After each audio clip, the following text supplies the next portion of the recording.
நம் உடல் உறுப்புகள் இப்படி இந்த பிரபஞ்சம் எதுவோ அதே போல நம் உடலின் அமைப்புகளும் இதே போன்றிருக்கின்றது.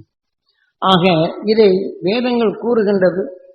கோள்களும் மற்ற நிலைகளும் மரங்களும் இவையெல்லாம் கிரேதா யுகம் கவர்ந்து கொண்டு உணர்வின் தன்மை காற்றலைகளாக மாற்றி அதில் விளைந்த வித்துகள் அதை கவர்ந்து அதனதன் நிலைகள் வளர்கின்றது என்பதை கிரேதா யுகம் என்று சொல்லுகின்றன. கிரகித்துக் கொண்டு அது வளர்ச்சியின் தன்மை எது பெற்றதோ அதன் நிலை. இப்ப நட்சத்திரங்கள் எதன் வளர்ச்சி இணைந்து அது வலு பெற்றதோ அதன் வழிகொண்டு அது கிரேதா யுகத்தில் அதை வளர்க்கின்றது. அதன் உணர்வு தான் சேர்ந்து வெளியில வரப்போ மோதலில் பிரிந்து சென்றாலும் இது எதனை அடைத்தி நிலைகள் எதிரே சேர்ந்ததோ அதன் இணைத்து அது பெருக்கி அது கிரேதா யுகம் அதன் உணர்வுக்கு தக்க அது மாற்றுகின்றது. இதெல்லாம் கிரேதா யுகம் என்று சொல்வார். புறத்தில் இது கிரேதா யுகம் என்றாலும் கிரேதா யுகம் உயிரணு தோன்றி உணர்வின் தன்மை உயிரிழப்பட்ட பின் அந்த உணர்ச்சிகள் அந்த உணர்வுகள் உணர்ச்சிகளாக மாறுகின்றன. அந்த உணர்ச்சிக்கொப்ப எண்ணங்கள் வருகின்றன. எண்ணத்திற்கொப்ப நினைவு கொண்டு இந்த உடலை இயக்குகின்றது. நான் கிரேதா யுகத்தில் சீதா ராமனாக தோன்றின. எதன் சுவையும் உயிரிலே படுகின்றதோ அந்த உணர்ச்சியின் எண்ணங்களாக இயக்கப்படுகிறது என்று கிரேதா யுகத்தில் நாராயணன் எதன் உணர்வை சுகர்ந்து கொண்டதோ உயிரினும் இயக்கத்திற்குள் நுகர்ந்த உணர்வுகள் இது பெற்ற பின் கிரேதா யுகத்தில் சீதா ராமனாக தோன்றுகின்றான் என்று அந்த நாராயணன் அந்த உணர்வுக்கொப்ப எதன் சுவையோ அந்த உணர்ச்சியின் எண்ணங்களாக்கி இந்த உடலை எப்படி இயக்குகின்றது சூரியன் இயக்கம் தொடர் என்ற நிலையை இப்படி ஞானிகள் வேதத்தின் உணர்வை ஊற்றி நாம் தெரிந்து கொள்வதற்கு இப்படியெல்லாம் செய்கின்றனர். அதே சமயத்தில் உடல் பெற்றாலும் கண்ணில்லை. இப்ப பார்க்க வேண்டும் என்ற உணர்வுகள் சேர்த்து அந்த பார்க்கும் உணர்வுகள் நமக்குள் வருகின்றது. இப்படி உடலுக்குள் நாம் பார்க்க வேண்டும் உணர்வு உயிருக்குள் பட்டு இந்த உணர்ச்சிகள் சேர்ந்து அது ஒவ்வொன்றும் பார்க்க வேண்டும் என்ற உணர்வுகள் கலந்து அதன் உணர்வின் தன்மை பெற்ற பின் இந்த உடலை சேர்த்து பார்க்க வேண்டும் என்ற உணர்வுகள் இது அதிகரித்து இந்த உடலை விட்டு உயிர் சென்ற பின் அடுத்த உடல் எதை பெற செய்கிறது? உயிர் கண்கள் உள்ள உடலாக தெரிவிக்கின்றது. கண்கள் உண்டு பார்த்து செயல்படும் உடலை உருவாக்குகின்றது. ஆனால் அடுத்த என்ன செய்கின்றது? நாம் பார்க்கப்படும்போது இது நல்லது கெட்டது என்று நாம் பார்த்த பின் நாம் எதிரிலே இப்போ ஒரு உணர்வின் தன்மை அதாவது இன்று புலி வருகிறது என்று வைத்துக் கொள்வோம். அந்த புலியின் உணர்வை நாம் ஊழ்வினை என்ற வித்தாக பதிவாக்குகின்றது. ஆனால் அதே சமயத்தில் கண்ணோடு சேர்ந்த காந்தப்புலன் என்ன செய்கிறது? அதை கொண்டுடும் வேக உணர்ச்சிகளை வெளிப்படுகின்றது. ஆக கருவில் ருக்குமணி பதிவாக்கி இது புலி என்று உணர்த்துகின்றது. ஆனால் பதிவான பின் அந்த புலி நம்மை அதனுடைய பசித்திருக்க வேகத்தின் உணர்வை வெளிப்படுத்துவது நமது கண்ணான அந்த காந்தப்புலன் அது வெளிவருவதை இங்கே பதிவானதனால் அதை கவர்ந்து நமது ஆன்மாவாக மாற்றுகின்றது. நமது ஆன்மாவாக மாற்றிய பின் நம்ம உயிரின் காந்தப்புலன் உயிரிலே மோதும் போது அந்த உணர்ச்சியால் அந்த உணர்வின் வேகத்தை காட்டி இது உன்னை கொல்லும் நிலை வருது அபாயம் என்ற உணர்ச்சியின் வேகத்தை கூட்டு. இதுதான் கண்ணன் சங்கநாதம் ஊதிய பின் குருச்சேத்திர போர் இந்த உடலுக்குள் இருக்கும் அனைத்துக்கும் உயிரில் குருவாகின்றது. தான் தீமை என்ற உணர்வு எழுப்பும்போது நுகர்ந்த பின் இந்த குரு தன் உடல் உள்ள உணர்வுக்கும் இதனுடைய வலிமை கண்டு அப்போ உபதேசிக்கின்றது. என்ற உடல் உள்ள உணர்வுக்கு அனைத்தும் மனிதனாக்கிறதுக்கு உயிரில் குருவாக இருக்கின்றது. பகமை என்ற உணர்வு இங்கே வந்த பின் குருவோட வேலை என்ன? இந்த உடலை காக்க வேண்டும் என்றுதான். அந்த உடலை காக்கும் உணர்ச்சிகளை தூண்டப்படும் போதுதான் ரெண்டுக்கும் போர் நடக்கின்றது. கண் வழிகாட்டியது உண்மையின் உணர்த்துகின்றது. ஆனால் தப்பிக்க இதை எதை எண்ணுகின்றோமோ இந்த கண் தான் ஒதுங்கும் இடங்கும் பதும்பும் இடங்களும் தப்பிக்கும் உணர்வுகளும் அது காட்டி அது நகர்த்தி செல்லுகின்றது என்பதுதான் கண்ணன் சங்கநாதம் ஊதியத்தின் குருச்சேத்திரப்பர் என்று காவியங்களை படித்து அதன் உணர்வின் உணர்ச்சிகள் எப்படி இயக்கிறது என்று தெளிவாக கூறப்படுகின்றது நமது சாஸ்திரங்கள். இது யாராவது நம்ம கொஞ்சம் சிந்திக்கின்றோமா? இப்ப என்ன செய்கின்றோம்? இதன் வழி நம்மளுக்கு வழிகாட்டி எதன் உணர்வு வலுப்பட்டதோ இப்ப தன்னை காட்டும் புலியின் வேகம் அதிகமான பின் அந்த உணர்வின் தகர்ந்து நாம் தப்பித்து சென்றாலும் அதன் நுகர்ந்த கண்ணின் காந்தப்புலன் உயிரிலே மோதப்பட்டு இந்த உணர்ச்சியின் நிலைகள் இரத்தங்களில் கலக்கப்படும் போது அந்த இரத்தத்தில் கலந்த வீரிய உணர்வுகள் இந்த சாந்தமான உணர்வுக்குள் அது கலந்து விடுகின்றது. அப்ப அந்த வீரியத்தன்மை ஆன பின் புலியின் நினைவே அதிகமாக வருகின்றது. புலியின் நினைவு அதிகமாகும் போதும் புலி இந்த உடலை அழித்து உணவாக உட்கொண்டாலும் அதன் உணர்வின் வலிமை கொண்ட பின் இந்த உயிர் வெளியே சென்ற பின் புலியின் ஈர்ப்புக்குள் சென்று அதன் உணர்வை கவர்ந்து புலி குட்டியாக மாறுகின்றது. இப்படித்தான் ஒன்றுக்கொன்று இரையாகி நம்மை எத்தனையோ கோடி சரீரங்களை கலந்து என்று நம்மை மனிதனாக உருவாக்கியது. ஆக இதைத்தான் நாம் உயிரணு தோன்றி உடல் பெறும் நாள் சிவன் ராத்திரி. உயிர் உடலுக்குள் பெற்று உடல் பெற்ற நாள் என்று நம்மை நினைப்பை செய்திருக்கு. இப்படி பல கோடி உணர்வுகள் சேர்த்து இந்த உடலான இருளுக்குள் இருப்பது மகா சிவன் ராத்திரி. சர்வ நிலைகளும் இந்த மனித உடலுக்குள் இருளுக்குள் மடைந்துள்ளது. ஆகவே இதன் உணர்வின் அறிவு கொண்டு ஒன்றை பார்க்கப்படும் போது தெளிவாகின்றது. ஆக எதை நினைக்கின்றோமோ நம்ம கண் இது தீமை என்று உணர்வு ஊட்டப்படும் போது தீமையிலிருந்து தப்பிக்கும் உணர்வை ஊட்டுகின்றது. அப்ப தீமையிலிருந்து தப்பிக்கும் உணர்வு உயிரை பற்றி உணர்த்தி அது நகர்ந்தாலும் அது என்ன செய்யும் என்ற நிலையில் இருந்தால் என்ன ஆகும்? இது கொண்டுவிடும். கொண்டால் மீண்டும் அந்த உடலுக்கு தான் இதே செல்லும் என்ற இப்படி நாம் தெளிவாக தெரிந்து நமது வாழ்க்கையில் நாம் எப்படி வாழ வேண்டும் மனிதனான என்று தெளிவாக கூறுகின்றது நமது சாஸ்திரங்கள். ஆகவே உடல் பெற்ற நாள் நாம் உடல் பெற்ற நாள் சிவன் ராத்திரி. ஆக இது என்ன செய்யறோம்? அன்னைக்கு பிறந்த நாள், உடல் பிறந்த நாள் நாம கொண்டாடுறோம். இந்த உடல் பிறந்த நாளை இதை நாம் அறிந்து கொள்ளும் நாளாகவும் வருகின்றது. நுகர்ந்த உணர்வு உடலான பின் அந்த சத்து அந்த உணர்வின் எண்ணங்கள் வருகின்றது. ஆகவே 9 கோள்கள் ஒன்றாக சேர்த்து அது கவர்ந்த உணர்வின் தன்மை சூரியன் எடுக்கப்படும் போது ஒளியின் அறிவாக வருகின்றது. ஆனால் அதே சமயத்தில் 9 கோளின் உணர்வுகள் பல கலவலாகி இப்ப நாம் என்ன செய்யறோம்? குழம்புக்கு காரம், புளிப்பு, உப்பு என்ற நிலைகள் சமப்படுத்தி புது புது சுவைகளை உருவாக்குகிறோம்.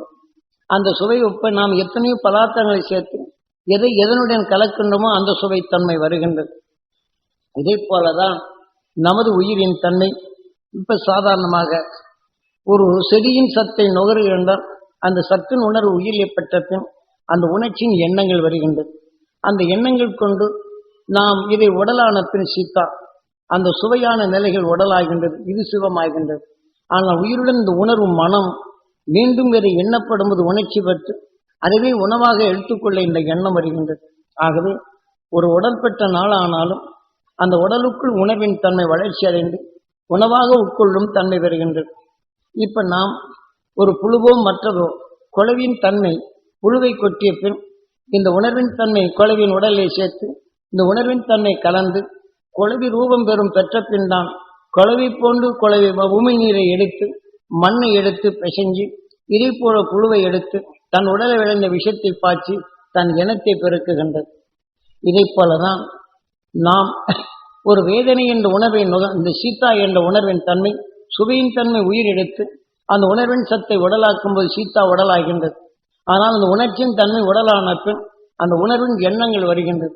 அப்ப அந்த உடலாகி முழுமையாக்கப்படும் போது அந்த ஆகாரத்தை அந்த பச்சளையை சாப்பிடும் அந்த உணர்வின் பருவம் உறப்பும்போது இந்த உணர்ச்சியில் தூண்டி இந்த உணர்வால் எண்ணத்தால் இதை சாப்பிட வேண்டும் என்ற உணர்ச்சியில் தோன்றி அதை நகர்ந்து அந்த உணர்வை எடுத்து உணவாக எடுத்துக்கொள்ளும் தன்மை வருகின்றது. இதை போலதான் இன்று நாம் ஒரு வேதனைப்படுவதை அடிக்கடி நாம் கேட்டுணர்ந்தால் இந்த விஷயத்தின் தன்மை இந்த உடல் உள்ள அணுக்களை சேர்த்து அடிக்கடி ஏதாவது வேதனைப்பட்டு சொன்னாங்கன்னு அங்கே போய் உட்காந்து கவனிச்சுக்கிட்டே இருக்கும். அப்ப அந்த அணுக்களின் தன்மை இந்த வேதனை உணர்வை வளர்த்து கொண்டப்ப அவர் எப்படி வேதனைப்பட்டாரோ அந்த வேதனையெல்லாம் நமக்குள் அந்த அனுபவம் மாறும். அவங்களுக்கு போய் தேடி போய் உதவியெல்லாம் செய்வாங்க. நான் பொது சேவை செய்கின்றேன் என்று எல்லாம் சொல்வார். சேவையின் நிமித்தம் பிறருக்கு நல்லதை செய்கின்றனர். ஆனால் ஒரு நல்ல எண்ணம். ஆனால் அவர்களுடன் வேதனை உணர்வுகளை நாம் நுகர்ந்த பின் வலிமை பெறுகின்றது. ஆக வலிமை பெற்று நாம் செய்தாலும் சிறுக சிறு நாம் இரத்த நாணங்களில் கலந்து இதை செய்து விடுகின்றது. ஆனால் நன்மை செய்கின்றோம், நம்மை காக்கின்றோமா? இந்த நல்ல உண்மை நன்மை செய்தவங்களாம் பாருங்க, அவங்களுக்கு செய்த விஷயம் கடைசியில் அவங்க கடுமையான நோயில வாடாடுறாங்க. ஆனா அவங்களை காக்க முடிகின்றதா? கடைசியில் என்ன சொல்றது? எல்லாருக்கும் உதவி செய்தேன், ஆண்டவன் என்னை இப்படி சோதிக்கிறானே. யாரு ஆண்டவன்? யாரு? நம் உயிர் தான். ஆக நாம் உதவி செய்து விட்டோம், கையில் அழுக்கப்படுது. அடுத்தபடி அந்த அழுக்கோட சேர்த்து சாப்பாடு சாப்பிட்டா சாப்பாடு ருசியா இருக்குமா? அதே மாதிரி நம் ஆன்மாவில் அழுக்கப்படுது, தொடக்கணும் இல்லை. அவனை வேதனைப்படும் உணர்வை நுகர்ந்தோம். இப்போ அதே நிமிடத்தில் அந்த ஆன்மாவில் விஷம் என்ற நிலை கலந்து விடுகிறது.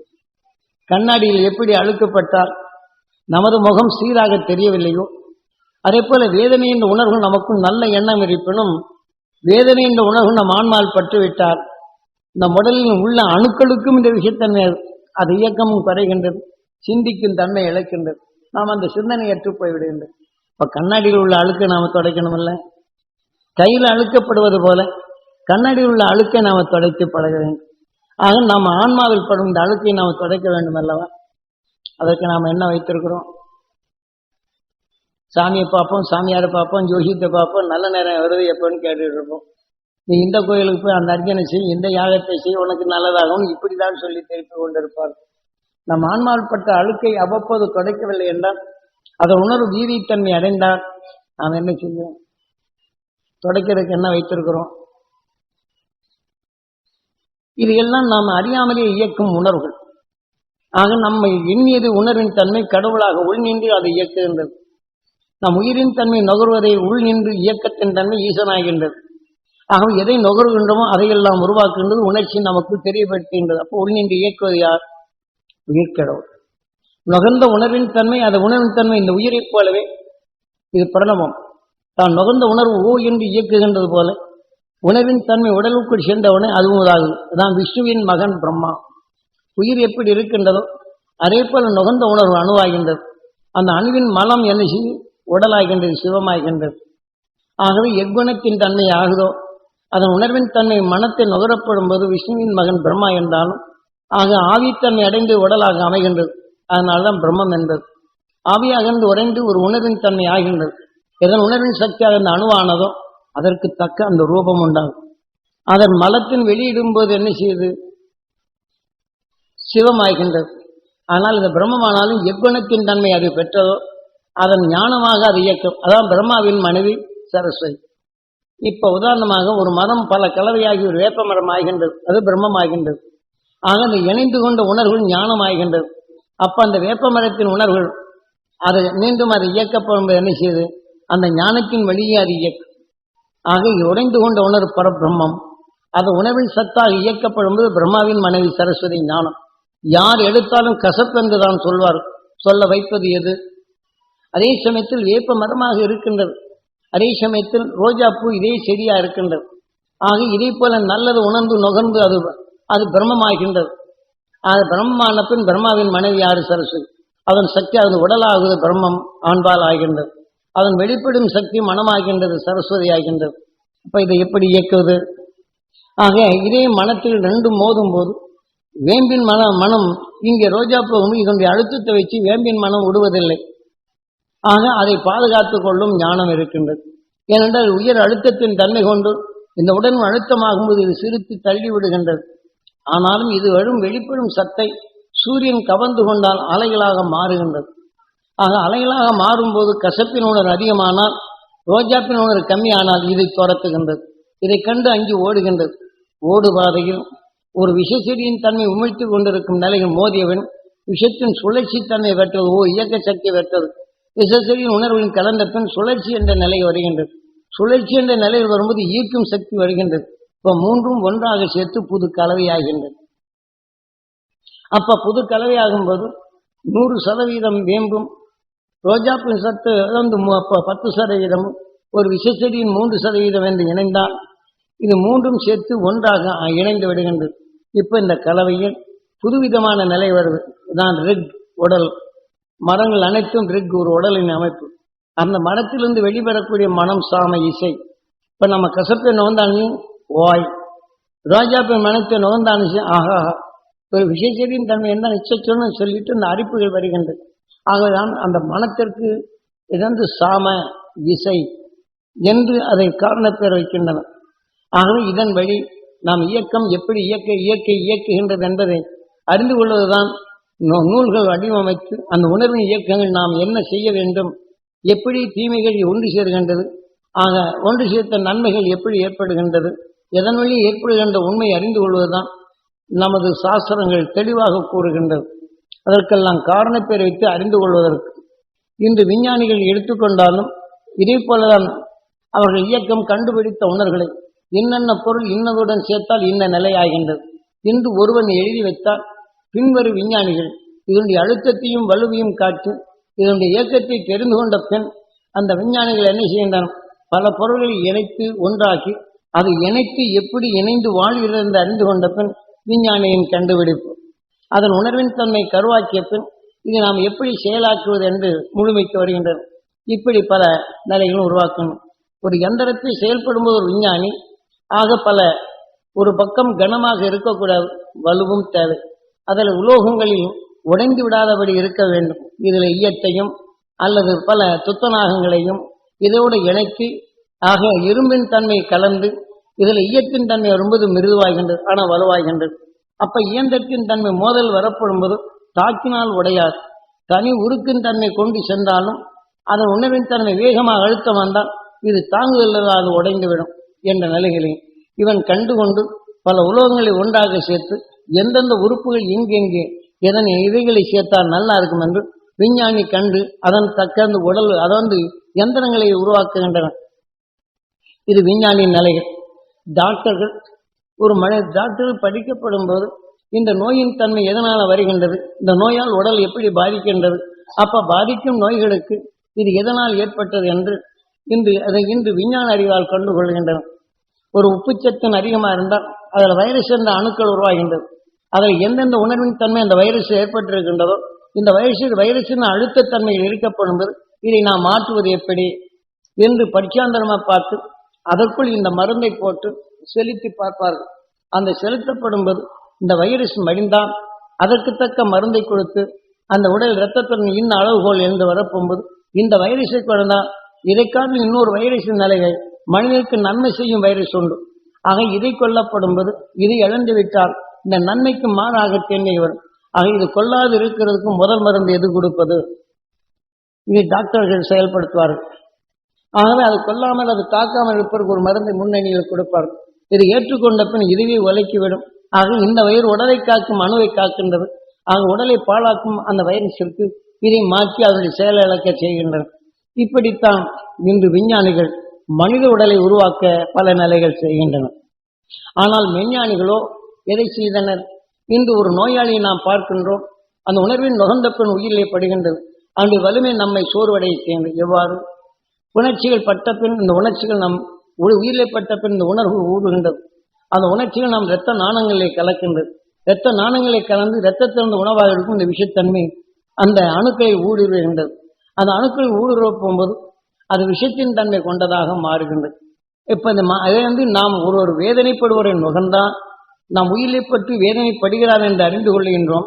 அந்த வேதனைக்குப்ப காக்க வேண்டும் என்று உணர்கொண்டு அந்த மனிதனை காப்பாற்றுகின்றோம். ஆனால் காப்பாற்றும் உணர்கொண்டு நாம் இரத்தங்களில் இந்த விஷத்தின் தன்மை பரவிப்பது என்ன செய்கின்றோம்? நாம குழவி கொட்டி புழு எப்படி குழவையா மாறினதோ அவனுடன் விஷத்தின் தன்மை கொண்டு உடல் எப்படி நலிந்ததோ அதன் உணர்வு நாம் அறிந்து கொண்டப்ப நாம் உதவி செய்தாலும் இந்த உணர்வு நம்ம இரத்தத்தில் கலக்கத்தான் செய்கின்றது. கலந்த விஷத்தன்மைகள் நம் உடல் உள்ள அணுக்கள் இதே போல் அது குடித்த பின் அது மயக்கமாகி நல்ல உணர்வுகளை எடுக்க முடியாது, தவிக்கின்றது. ஆக அந்த விஷத்தின் தன்மை அதிகமானால் பின் இந்த விஷத்தின் தன்மையை உட்கொள்ளும் அந்த நிலை வருகின்றது. அந்த விஷத்தின் தன்மை உட்கொண்டால் அந்த அணு அது மரத்திட்டால் அதனால் ஏற்பட்ட நுரையீரலோ கல்லீரலோ இதை போன்ற நிலைகள் பாழடைகின்றது. நாம் தப்பு செய்யவில்லையே. ஆனால் ஞானிகள் இதை கண்டுணர். இதை வென்றவன் யார்? அகசியன். இத்தகைய விஷத்தன்மை வென்று விஷத்தை தன் உணர்வு ஒழுங்காக்கி தன் உணர்வின் தன்மை விஷத்தை முறிக்கும் ஆற்றல் பெற்று வானுல ஆற்றல் மின்னல்கள் தாக்கப்படும் போது விஷத்தின் தன்மை என்ன செய்கின்றதும் இவன் உற்று பார்த்தால் விஷத்தை அடைச்சி தன் உடலுக்குள் அது ஒளியின் தன்மையாக மாற்றும் தன்மை பெற்றான். இப்படி மனிதன் வாழ்க்கையின் முதல் மனிதன் அணுவின் இயக்கத்தை அறிந்ததனால் அகசியன் என்றும், ஒரு தாவர இனத்தின் உணர்ச்சிகள் எப்படி நம்ம இயக்கிறது எண்ணங்கள் வருகிறது என்றும், அது எண்ணங்கள் நாம் இயக்கிய பின் இந்த உணர்வின் சத்து நம் உடலில் எப்படி ஆகிறது என்றும் இப்படி அவன் வாழ்க்கையில் அவன் கண்டு உணர்ந்தான். அவனுக்கு பேர் அகசியன் என்று பேர். அணுவின் இயக்கத்தை கண்டு உணர்ந்தான். அணுவின் கண்டு உணர்ந்த பின் இந்த அணுக்கள் அது ஒவ்வொன்றும் எப்படி உருமாறுகின்றது, அது உருமாற காரணம் என்ன என்று அவன் உற்று பார்க்கின்றான். முதல் மனிதனானவர் அவன் கண்டு விட்டான். துருவத்தை பார்த்து எண்ணுகின்றான். துருவத்தின் வழியில் நம் பூமிக்குள் கவர்ந்து வருகின்றது என்றதை உணர்கின்றான். அப்போ தீமையின் நன்மைகள் என்றும்போது அந்த விஷயத்தை வெல்லும் சக்தி வந்தனால் தீமை என்று உணர்ந்த பின் தீமை வென்ற உணர்வை அவன் நுகர்கின்றான். நுகர்ந்த உணர்ப்பு இது அடக்குகின்றான், தனக்குள் சமப்படுத்துகின்றான். உணர்வின் தன்மை தனக்குள் அறியும் ஆற்றலும் பெறுகின்றான். ஆற்றல் பெற்ற அவனுடைய நிலை என்னாகின்றது? ஆக துருவத்தை எல்லையாக்கினான். அதன் உணர்வின் தன்மை தான் நுகர்ந்தான். ஆக எதை எல்லையாக வைத்து இவன் நுகர்ந்தானோ அதன் ஈர்ப்புக்கு அழைத்து செல்லுகின்ற இந்த உயிர் அங்கு நின்று அது உணவாக எடுத்து ஒளியின் சரீரமாக மாற்றி விடுகின்றது அவன் சரீரம். அவன் முதல் நிலையில் இந்த புவியின் உடலின் ஈர்ப்பை கடந்து அவன் நுகர்ந்த உணர்வுகள் இன்று துருவ நட்சத்திரமாக இருக்கின்றான். நல்ல யோசனை பண்ணி பாருங்க. அவனும் மனிதன் தான், நாமளும் மனிதன் தான். நாம் பண்புடன் அன்புடன் நாம் வளரப்படும் போது வேதனை என்ற உணர்வு நுகர்ந்தான் அந்த விஷயத்தின் தன்மை நமக்குள் அதிகமான என்ன செய்கின்றது? யாருடைய வேதனையை நுகர்ந்தால் அந்த ஆன்மா நமக்குள் வந்துடும். அவன் பட்ட உணர்வெல்லாம் நமக்குள் ஊட்டுகின்றது, நம் உடலை பெருக்குகின்றது. அந்த விஷயத்தின் தன்மை கூட்டி நம் உடலையும் கூட்டி அந்த விஷயத்தின் தன்மையை பெருக்கி இந்த உடலை விட்டு சென்றது அவ்விஷயத்தை உணவாக உட்கொண்டும் உடலாக மாற்றிக்கொள்ளும். அத்தகைய உணர்வின் ஈர்ப்புகள் சென்று இன்று மனிதனாயிருப்பன இந்த உயிர் அடுத்தது மனிதன் இல்லாதவனை மாற்றி விடுகின்றது. இந்த உண்மையின் உணர்வை அறிந்தான் அகசியன். அவர் உணர்வின் தன்மை தன்னை பெருக்கினான் இருளை அகற்ற. அது உணர்வின் பெற்று இன்றைக்கு துருவ நட்சத்திரமாக இருக்கின்றான். ஆகவே அவன் கண்ட உணர்வுகள் வெளிப்படுது, சூரியன் கவர்ந்து வரும். இன்று நோயாக இருப்பன் உணர்வு வெளிப்படுகின்றது, சூரியன் கவர்கின்றது, இந்த பிரபஞ்சத்தில் பரவச் செய்கின்றது, நமது பூமியில் பரவச் செய்யும். செடி கொடிகளின் தனக்குள் விளைந்த சத்தினை வெளிப்படுத்துகின்றது. ஆனால் அதே சமயத்தில் அதில் விளைந்த வித்து நிலத்தில் ஊன்றிய பின் தான் தாய் செடியின் உணர்வை நுகர்ந்து அந்த செடியாக மலர்கின்றது. ஒரு நோயாளியின் உணர்வை நாம் நுகர்கின்றோம். அது நுகர்ந்த பின் நம் உடல்ல அந்த ஊழ்வினை என்ற வித்தாக நமக்குள் பதிவாகிறது. மீண்டும் அந்த நோயாளியின் உணர்வை நாம் நுகர்ந்து அவனைப் போல நோயாக உருவாகும் அணுக்கள் விளைகின்றது. ஆக நாம் தவறு செய்யவில்லை. பரிவுடன் கேட்டோம், பண்புடன் கேட்டோம், உணவின் நுகர்ந்தது அது நம் உடலுக்குள் இப்படி மாற்றம் அடைகின்றது. அப்ப நாம் என்ன செய்து ஒரு செடியில் விளைந்த வித்து பூமியின் ஈர்ப்பின் தன்மை கொண்டு தன் இனத்தை அது பெருக்குகின்றது, வித்துகள் உருவாகின்றது. ஒரு மனிதன் நோயின் தன்மை உருவானது அந்த உணர்வின் தன்மை மீண்டும் அந்த நோயை பற்றி அடிக்கடி எண்ணி உனக்கு என்ன ஆச்சு நம்ம சேமமாக இருப்போம். ஏன் சொல்றீங்க? 2 நாள் நல்லா இருந்தேன், இதை நாள் கொடுத்தேன், கொஞ்சம் மருந்து சாப்பிட்டேன் அப்படின்னு இந்த பாசத்தோட கேட்கும் செடிகளை கேட்ட அன்னைக்கு உங்களையே கிறக்க வரும். ஒருத்தர் சங்கடமாவோ கடையில வியாபாரம் நடந்து போச்சு, என் பிள்ளை அப்படி இருக்கிறான், இவந்தமா இருக்குது, எங்க வீட்டுக்காரர் இப்படி இருக்கிறாரு, எழுத்த வீட்டுக்காரர் இப்படி இருக்கிறாரு. சோகமாகும் போது நீங்க கேட்டவன என்ன ஆகுது? உன் மனசு என்ன சொல்லுது? நுகர்ந்த உணர்வுக்கு உங்களுக்கு ஒரு கிருகிருப்பு, ஏன்டா இங்க வந்தவன் இருக்கும். அதனால கேட்ட உணர்வு நமக்குள்ள ஆன இருக்கும். இந்த கேரியத்தை கேட்டுட்டு போனோடனே வீட்டில் போனோம்னா பையன் சேட்டை பண்ணான்னா உடனே அவன் மேல நம்மளுக்கு வரும். சரக்கு 2 தானே கொடுத்தோன்னே சரக்குன்னு எடுத்து சும்மா கேட்குறாங்கன்னு அவங்க சொல்லியிருந்தா அதே உணர்வு. இவங்க கடையில் வந்து வியாபாரம் பார்த்தா 2 தானே திருப்பி அதோட போயா அப்படின்னு இவங்க சொன்னதை இவங்க சொல்லுவாங்க. அப்ப எங்கிருந்து வருது? அல்ல யோசனை பண்ணி பாருங்க. இதெல்லாம் நாம் செய்தோமா? புறத்தில் இந்த நுகர்ந்த உணர்வு உயிரிழப்பட்டு அந்த உணர்ச்சியில் நம்மை செயலாக்குகின்றது. அப்ப யார் செய்து? எந்த கடவுள் செய்தாரு? நமக்குள் நுகர்ந்த உணர்வு உள்நின்று கடவுளாக அந்த உணர்வுக்கு தக்க அது தெய்வமாக நம்ம கெட்டவனாக்குது, நல்லவனாகவும் ஆக்குது. ஆக இத்தகைய உணர்வுகள் நம் உடலில் சேர்க்கப்படும் போது இது நமக்குள் நோயாகுது. இது எல்லாம் வென்றவன் துருவ நட்சத்திரம். அதிலிருந்து வெளிப்படும் உணர்வுகள் சூரியன் கவர்ந்து காலை 4 மணிக்கெல்லாம் வெளிப்படுத்துகின்றது. இந்த உணர்வின் தன்மை நம் பூமியிலே படருது. அந்த நேரம் குவிந்த நேரம் பார்த்து நீங்களும் அதுக்கு எண்ணி எடுத்தால் எடுக்க முடியும். இப்போது உங்ககிட்ட சொல்லிட்டு இருக்கிறேன் துருவ நட்சத்திரத்தை பற்றி. கொஞ்சம் எண்ணெய் வைத்து அதை பெற வேண்டும் என்ற இயக்கத்தோட பதிவானால் அந்த காலையில இதே மாதிரி எண்ணினால் அந்த உணர்வு என்ன செய்யும்? இந்த எண்ண ஊழ்வினை என்ற ஞான வித்தை பதிவு செய்திருக்கிறேன். இருளை அகற்றியவன் அவன். அந்த அருளை பெறக்கூடிய தகுதி பெற வேண்டும் என்றால் இத்தனை முறையும் சொல்லுகின்றேன். ஆகசின் அவன் கண்டு வரவில்லை, அவனுக்கு யாரும் சொல்லி வரவில்லை. சந்தர்ப்பத்தால் உணர்ந்து அறிந்தவன் இருளை அகற்றியவன் ஒளியின் தன்மை பெற்றான். எப்படி சந்தர்ப்பம்? அவன் தாய்க்கருவில் இருக்கும்போது விஷயத்தை வெல்லும் உணர்வு மிருகங்களிலிருந்து தப்பிக்க விஷயத்தின் உணர்வுகளை விஷயத்தை வென்றிடும் பச்சளைகள் போட்டதனால் அவன் கருவில் இருக்கப்படும்போது தாய் நுகர்ந்த உணர்வும் இரத்தத்திலே கலந்து விஷயத்தை வெல்லும் ஆற்றல் பெறுகின்றான். இப்ப நம்ம மக்கள் என்ன செய்யறாங்க? சினிமா டிவியை பார்க்க போகும்போது என்ன செய்யறாங்க? அங்க கிரிக்கெட் விளையாடுறான கர்ப்பிணி கேட்டவன அவன் அடுத்தபடி பிறந்தவன கிரிக்கெட் விளையாட போறான். தாய் நல்ல பண்போடு பரிவோடு இருந்து தாய் என்ன செய்து ரோட்ல போகும்போது ஒரு காக்காவலி போட ஒருத்தன் துடிக்கிறான். இந்த கர்ப்பிணி பார்த்து நடப்பாவுமே என்று இந்த உணர்வின் தன்மை அனுப்பி ரத்தத்தில் கலந்து கருவில் இருக்கக்கூடிய காக்காவலி போடுறது. அதே மாதிரி சக்கரை சத்து உள்ளவர் அடிக்கடி நேர்ந்து அவர் அந்த கர்ப்பிணி கேட்டிருந்தான். அந்த உணர்வு கொஞ்சம் கொஞ்சமா ரத்தத்தில் கலந்து அவன் உணர்வுல அணுக்களை மாற்றி அவனுக்கு சக்கரை சத்து வருகின்றது. இரத்த கொதிப்புள்ளவரை நாம் நுகர்ந்தறிந்தால் இது வந்தது. தாய் தவறு செய்ததா? பரிவுடன் தான் பார்த்தது. கருவில் இருக்கக்கூடிய குழந்தை தவறு செய்ததா? நுகர்ந்த உணர்வு ரத்தத்தில் கலக்கின்றது. அது வளரும் பருவத்தில் இணைக்கின்றது. ஏனென்றால் ஒரு அணு கருவின் தன்மை எடுத்துதான் இன்று விஞ்ஞானிகள் நாட்டை மாட்டாகிற எத்தனை வகையான ரூபங்களை மாற்றுகின்றன. இதே போல நாம் வேதனை உணர்வுகள் அது சேர்க்கப்படும் போது இந்த உணர்வுகள் நல்ல அணுக்களின் ரூபத்தை மாற்றும் அமைப்பு இங்கே வருகின்றது.